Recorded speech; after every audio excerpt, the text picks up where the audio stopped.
Hi friends, ರುಚಿ ಪಾಕಶಾಲೆ ಚಾನಲ್ಗೆ ತಮ್ಮೆಲ್ಲರಿಗೂ ಮತ್ತೊಮ್ಮೆ ಸ್ವಾಗತ. ಫ್ರೆಂಡ್ಸ್, ನಾವು ನಮ್ಮ ತೋಟದ ಮನೆಯಲ್ಲಿ ಮಾವಿನಕಾಯಿ ಉಪ್ಪಿನಕಾಯಿ ಮಾಡಿದ್ವಲ್ವಾ, ಅದರ ಫುಲ್ ರೆಸಿಪಿಯನ್ನು ನಾನಿವತ್ತು ನಿಮಗೆ ತಿಳಿಸ್ಕೊಡ್ತೀನಿ. ಈ ರೀತಿ ಉಪ್ಪಿನಕಾಯಿ ಮಾಡೋದ್ರಿಂದ 1 ವರ್ಷ ಆದ್ರೂ ಕೆಡೋದಿಲ್ಲ. ಆದರೆ ಕೆಲವೊಂದು ಟಿಪ್ಸ್ಗಳಿರುತ್ತೆ, ಅದನ್ನು ಫಾಲೋ ಮಾಡಬೇಕು. ಡಿಟೇಲ್ ಆಗಿ ನಾನು ನಿಮಗೆ ತಿಳಿಸ್ಕೊಡ್ತೀನಿ, ಬನ್ನಿ. ಅದಕ್ಕೆ ಫಸ್ಟು ಮಾವಿನಕಾಯಿನ ತೊಗೋಬೇಕು. ನಾನಿಲ್ಲಿ ತೋಟದಿಂದ ಅವಾಗ ತಾನೇ ಫ್ರೆಶ್ ಆಗಿ ತೊಗೊಂಬಂದಿರುವಂತಹ ಮಾವಿನಕಾಯಿನ ಚೆನ್ನಾಗಿ ತೊಳೆದ್ಬಿಟ್ಟು ಒಂದು ಬಟ್ಟೆಯಲ್ಲಿ ಒರೆಸಿ ಆನಂತರ ಈ ಥರ ಕಟ್ ಮಾಡ್ತಾ ಇದ್ದೀವಿ.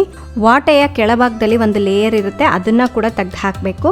ಅದಾದಮೇಲೆ ಚಿಕ್ಕ ಚಿಕ್ಕ ಪೀಸಸ್ ಆಗಿ ಕಟ್ ಮಾಡಿಬಿಟ್ಟು ಅದನ್ನು ಒರೆಸಿಟ್ಕೊಳ್ಳಿ. ನಾವು ಉಪ್ಪಿನಕಾಯಿ ಮಾಡುವಾಗ ಸಾಸಿವೆ, ಮೆಂತ್ಯಕಾಳು ಮತ್ತು ಉಪ್ಪನ್ನು ಈ ರೀತಿ ಬಿಸಿಲಿಗೆ ಒಂದು ಅರ್ಧ ಗಂಟೆ ಹಾಕಬೇಕು. ಇದರಿಂದ ಉಪ್ಪಿನಲ್ಲಿ ತೇವಾಂಶ ಇರುತ್ತಲ್ವ, ಅದೆಲ್ಲ ಹೋಗುತ್ತೆ. ಹಾಗೆ ಸಾಸಿವೆ ಜೀರಿಗೆ ಕೂಡ ಚೆನ್ನಾಗಿ ಒಣಗುತ್ತೆ, ಇದರಿಂದ ರುಬ್ಲಿಕ್ಕೂ ಈಸಿ ಆಗಿರುತ್ತೆ. ಜೊತೆಗೆ ಈ ರೀತಿ ಒಣಗಿಸೋದ್ರಿಂದ ಉಪ್ಪಿನಕಾಯಿ ತುಂಬ ದಿನಗಳ ಕಾಲ ಕೆಡೋದಿಲ್ಲ. ಅದಾದಮೇಲೆ ಸಾಸಿವೆ, ಮೆಂತ್ಯಕಾಳು ಮತ್ತು ಉಪ್ಪನ್ನು ಆದಷ್ಟು ನುಣ್ಣಗಾಗೋವರೆಗೂ ಈ ರೀತಿ ಬೀಸೋ ಕಲ್ಲಿನಲ್ಲಿ ಬೇಯಿಸಿಟ್ಕೋಬೇಕು.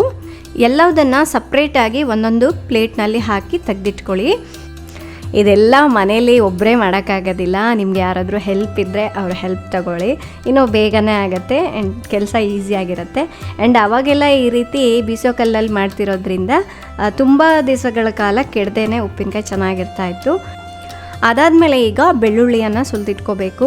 ತುಂಬ ಜನರು ಉಪ್ಪಿನಕಾಯಿಗೆ ಬೆಳ್ಳುಳ್ಳಿ ಹಾಕಿದ್ರೆ ಇಷ್ಟಪಡೋದಿಲ್ಲ, ಆದರೆ ನಮ್ಮ ಮನೇಲಿ ಬೆಳ್ಳುಳ್ಳಿ ಹಾಕೋದ್ರಿಂದ ಅದರ ಫ್ಲೇವರ್ ತುಂಬ ಚೆನ್ನಾಗಿರುತ್ತೆ ಅಂತ ಹೇಳಿ ಇಷ್ಟಪಡ್ತಾರೆ.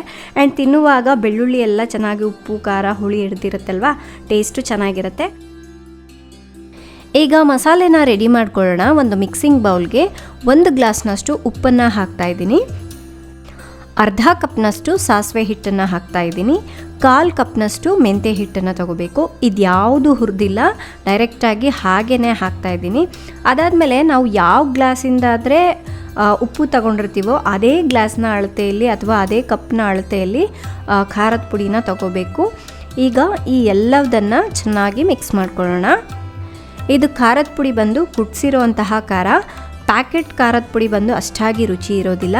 ಹಾಗೆ ನಾನು ಇದಕ್ಕೆ ಉಪ್ಪು ಖಾರ ಅಳತೆ ತೊಗೊಂಡಿದ್ವಲ್ವ, ಅದೇ ಗ್ಲಾಸ್ನಿಂದ 1.5 ಗ್ಲಾಸ್ನಷ್ಟು ಎಣ್ಣೆನ ಹಾಕ್ತಾಯಿದ್ದೀನಿ. ನಾನು ಇದಕ್ಕೆ ಶೇಂಗಾ ಎಣ್ಣೆ ಬಳಸಿದ್ದೀನಿ, ನೀವು ಸಾಸಿವೆ ಎಣ್ಣೆ ಬಳಸಬಹುದು. ಹಾಗೆ ನಾವು ಅಡುಗೆಗೆ ದಿನನಿತ್ಯ ಬಳಸ್ತೀವಲ್ವ, ಆ ಎಣ್ಣೆನೂ ಬೇಕಾದರೂ ಬಳಸಬಹುದು. ನಮ್ಮ ಮನೆಯಲ್ಲಿ ಶೇಂಗಾ ಎಣ್ಣೆ ಹಾಕಿ ಮಾಡಿದ್ರೆ ತುಂಬ ಇಷ್ಟಪಡ್ತಾರೆ, ಅದಕ್ಕಾಗಿ ಇದನ್ನು ಬಳಸ್ತಾ ಇದ್ದೀನಿ. ನೋಡಿ, ಮೊದಲು 1 ಗ್ಲಾಸ್ ಹಾಕಿದ್ದೆ, ಈಗ ಮತ್ತೆ ಅರ್ಧ ಗ್ಲಾಸ್ನಷ್ಟು ಎಣ್ಣೆಯನ್ನು ಹಾಕಿ ಚೆನ್ನಾಗಿ ಕಲಿಸ್ತಾ ಇದ್ದೀನಿ. ಇನ್ನೊಂದೇನು ಗೊತ್ತಾ, ಉಪ್ಪಿನಕಾಯಿ ಮಾಡುವಾಗ ನಾವು ಮಾಡುವಂತಹ ಪಾತ್ರೆಗಳಿದೆ ಅಲ್ವಾ, ಅದನ್ನು ನೀಟಾಗಿ ಒರೆಸ್ಬಿಟ್ಟು ಬಳಸಬೇಕು. ಇದರಿಂದ ಉಪ್ಪಿನಕಾಯಿ ಕೆಡೋದಿಲ್ಲ, ಬೂಸ್ ಬರೋದಿಲ್ಲ. ಅದೇ ಸಮಯದಲ್ಲಿ ಮಳೆ ಕೂಡ ಬರಲಿಕ್ಕೆ ಸ್ಟಾರ್ಟ್ ಆಯಿತು, ಅದಕ್ಕಾಗಿ ಮಳೆ ಬರದೇ ಇರೋ ಜಾಗದಲ್ಲಿ ಕುತ್ಕೊಂಡು ಉಪ್ಪಿನಕಾಯಿ ಮಾಡ್ತಾಯಿದ್ದೀವಿ. ಈಗ ಕಟ್ ಮಾಡಿರುವಂತಹ ಮಾವಿನಕಾಯಿ ಹೋಳುಗಳ ಜೊತೆಗೆ ಈ ಮಸಾಲೆಯನ್ನು ಹಾಕಿ ಮಿಕ್ಸ್ ಮಾಡ್ಕೋಬೇಕು. ನಾನಿಲ್ಲಿ ಸುಮಾರಾಗಿ 13 ಮಾವಿನಕಾಯಿ ತೊಗೊಂಡಿದ್ದೀನಿ, ಮೀಡಿಯಮ್ ಸೈಜಿಂದು. ಕಪ್ನ ಅಳತೆಯಲ್ಲಿ ತೊಗೊಳೋದಾಯಿತು ಅಂದರೆ ಒಂದು 10ರಿಂದ 11 ಕಪ್ವರೆಗೂ ತೊಗೋಬಹುದು. ಈಗ ಚೆನ್ನಾಗಿ ಹೊಂದ್ಕೊಳ್ಳೋ ರೀತಿಯಾಗಿ ನಮ್ಮ ಮನೆಯವರು ಮಿಕ್ಸ್ ಮಾಡ್ತಾ ಇದ್ದಾರೆ.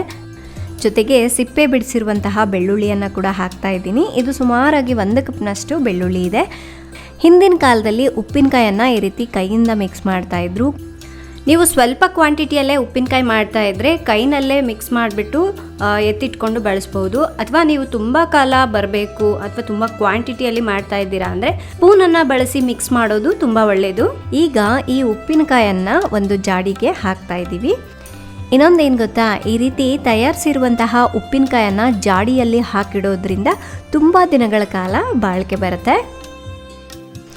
ನೋಡಿ, ಈ ರೀತಿ ಆದಷ್ಟು ಪಿಂಗಾಣಿ ಪಾತ್ರೆಗಳನ್ನು ಉಪ್ಪಿನಕಾಯಿಗಳಿಗೆ ಬಳಸೋದು ತುಂಬ ಒಳ್ಳೆಯದು. ಈ ರೀತಿ ಉಪ್ಪಿನಕಾಯಿ ಎಲ್ಲ ಹಾಕಾದ್ಮೇಲೆ ಇದಕ್ಕೆ ಒಂದು ಬಟ್ಟೆನ ಕಟ್ಟಬೇಕು. ಇದ್ರ ಮೇಲೆ ಮತ್ತೆ ಮುಚ್ಚೋ ಅವಶ್ಯಕತೆ ಏನಿಲ್ಲ. ಟೈಟಾಗಿ ಒಂದು ಬಟ್ಟೆನ ಈ ರೀತಿ ಕಟ್ಟಬೇಕು. ಅಂದರೆ ಉಪ್ಪಿನಕಾಯಿಗೆ ಸ್ವಲ್ಪ ಗಾಳಿ ಆಡಬೇಕು. ಹಾಗಂತ ಹೇಳಿಬಿಟ್ಟು ಅದು ಬಟ್ಟೆನ ತೆಗೆದು ಹಾಕಬಾರ್ದು.